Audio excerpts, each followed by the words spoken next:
Maty, limited time, so I just want to ask you the big one first for the man sitting right next to you. He's about to set the record for most games of Australia ever coached. He's going to move into sole place, 59. What sort of coach has Arnie been for you across the journey? Yeah, I mean, there's no doubt he's played a massive role in my journey as a footballer. Obviously starting out there in the Mariners days and having the belief and faith in me there and, you know, at the beginning and sticking with me. And he's obviously gone on to do, you know, what I witnessed him do at the Mariners, you know, at Sydney and then here within the national team as well. And, you know, I'm obviously very grateful to have had someone like him, you know, help me in guiding me through my journey so far as a professional footballer. And I try and say thanks in the best possible way by doing all that I can for, you know, when I'm obviously selected within his teams and trying to play the best that I can for him and for the team to be as successful as we can be. I'm sorry for doing this with him sitting right next to you, but and also Arnie has the chance to become the first ever coach to lead Australia into 2 consecutive World Cups at the end of this cycle, heading into his second now. What sort of evolution of the Socceroos have you seen as someone that has been there since the beginning of this group over the past 4.5, 5 years? Yeah, I mean, the evolution I think is there within the results. It's obviously a results-based game, and you know, we play this sport because we love it, and we have the opportunity to create lifelong memories. And you know, the more successful we are, the better and more memories that you have. And I know for me in my life, there's nothing more purposeful than that, and dedicating and sacrificing my time towards doing exactly that. So, you know, the fact that obviously we've gone on and you know, we've done things as a national team that no other team has done is obviously an example of that. And yeah, we're by no means satisfied, and you know, we've got, like I said, we've got our goals and we tick them off, and now we've moved on and we've got more goals that we want to tick off. And it's great to, you know, get this campaign, this World Cup and Asian Cup qualifying campaign underway again, and the journey starts again. Maty, how are you feeling personally coming into this? You're playing regularly, you're form generally. How are you feeling? Because that's not always been the case. Sometimes you have to come in Socceroos not playing heap of football, but you must be feeling pretty confident.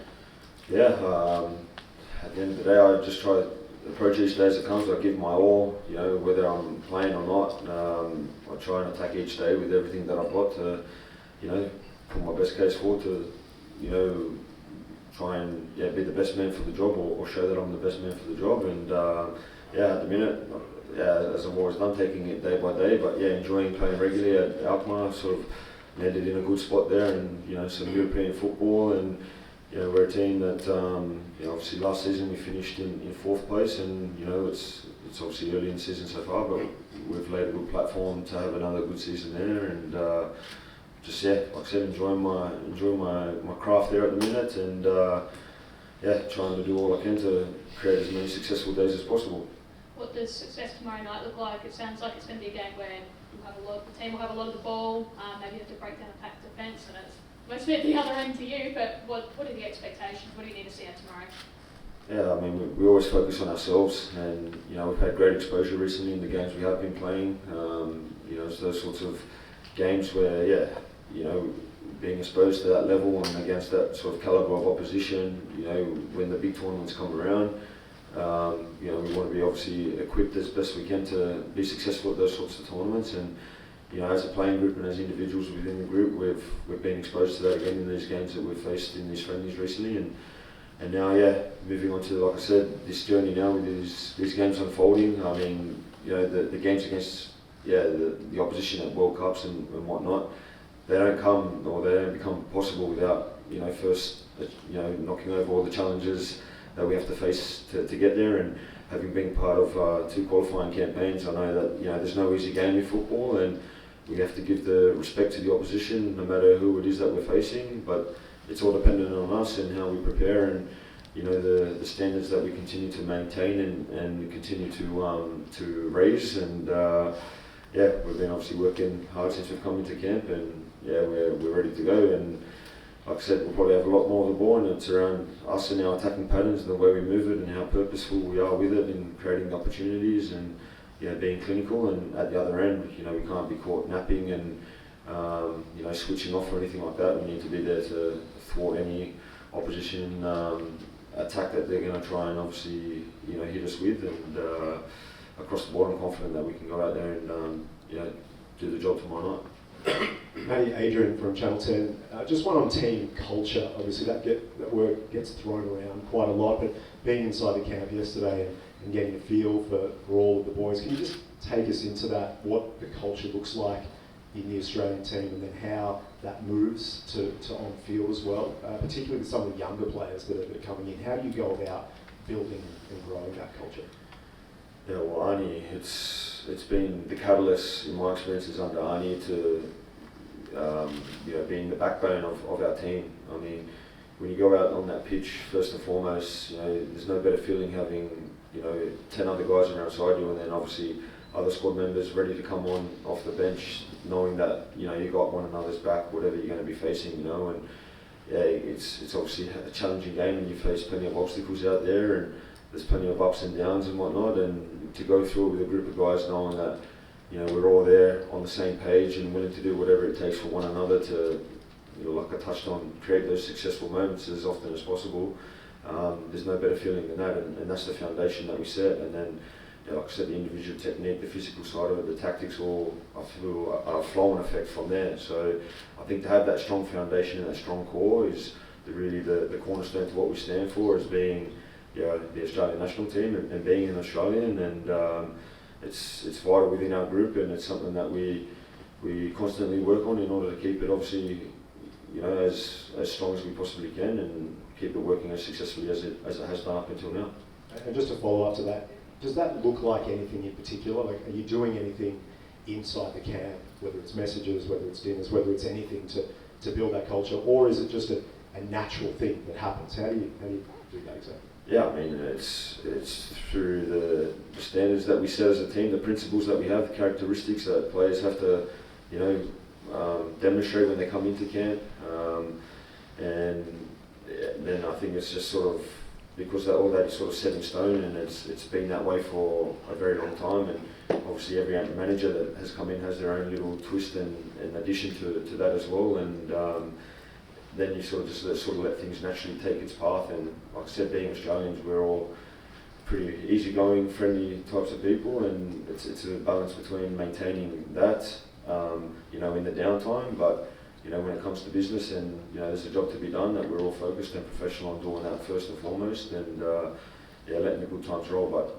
one of the common words we use a lot is energy, and that's what we try and do out on the pitch. Energy, whether it's to chase down opposition, to whether we have the ball and we've got to move it quickly and get into positions to create goal scoring opportunities.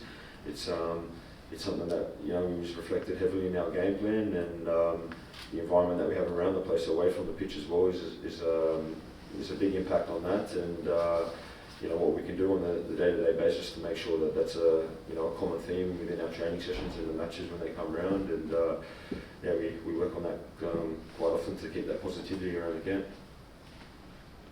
Matt, I just wanted to ask you about your performances at AAMI. You've been playing really well at the moment. Statistically, you're one of the best goalkeepers in Europe. I just want to ask you, how is that going to affect your time as Socceroos camp, and do you think it's going to be beneficial to the game tomorrow night? Yeah, playing regularly is always what a player wants to be doing, and thankfully since I've arrived at AAMI, it's been that, and I feel like I'm in a good place, and I'm contributing to the team there, and the results that we're having, and we've laid a good platform until now, but you don't win anything in November in a football season, so there's a long way to go, and it all means nothing if we don't capitalise on it from here until the end of the season. So very much we're in a strong position, but by no means content, always wanting to achieve more and focused on doing all I can to do exactly that, but feeling confident and ready to help the team tomorrow night, deliver another win for our national team. Hi Matt, Lockie from the Inner Sanctum. This week is the 50th anniversary of the first time that the Socceroos qualified for the World Cup. Has that been spoken in the team at all, or used in motivation in any way? Yeah, I mean, we've mentioned it. It's been the chit chat around camp also. Obviously it was a monumental moment, our first ever World Cup, and it set the standard in that regard, that you know, that's what we want to achieve as a national team, and you know, there's nothing better than making our great country proud and uniting it in football tournament like the World Cup with how special that it is, and you witnessed that again recently. And yeah, thankfully over the last few World Cups we've been managing to qualify, but yeah, you know, now it's on to the next one, and you know, the first step is tomorrow night, and yeah, we're doing all we can to be ready for that one and get off to the best possible start. And of course, last cycle you weren't able to play as many matches at home as you would have wanted to due to COVID. Is it exciting that you just get to play in front of Australian fans a lot more this time around?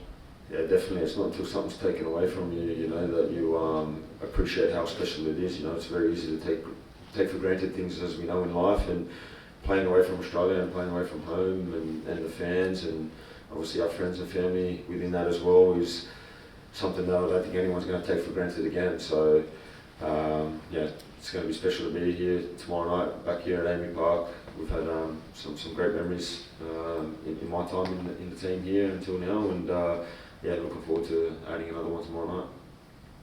G'day Matt, it's Ian from Reuters here. I just wanted to ask you about this whole process, this 40 to 48 team World Cup going forward. It's obviously a bit more margin for error there.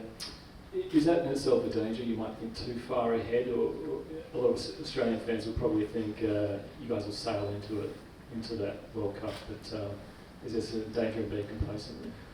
First and foremost, there's no extra margin for error for us with our mentality. So we treat it, there's no easy games in football, at least that's been my experience and the message that I try and share within the group as well. You know, our standards are what they are, it all focuses on us. You know, you talk about respect for an opposition, you know, on one hand when you're playing, you know, the mights of the opposition out there in the world, you know, the Englands, the Germanys and all this, you respect them too much, give them too much time on the ball, they can punish you. And, you know, to the contrary, you don't give enough respect to a certain opposition, you know, you can get complacent and that can be just as detrimental. So, by all means, you know, myself personally and the message that I try to share within the group is that we treat every game like a World Cup final, and for me and my experiences in the game until now, that's what helps me deliver my best performance for the national team no matter who we're facing, and that's what I try and share with the playing group as well, with that similar mindset, and I'm confident we do that to the best of our ability. Then, you know, these little things don't happen, and like I said, it all depends on us and the standards we maintain and we set and we try to raise, and yeah, that's not going to be an issue.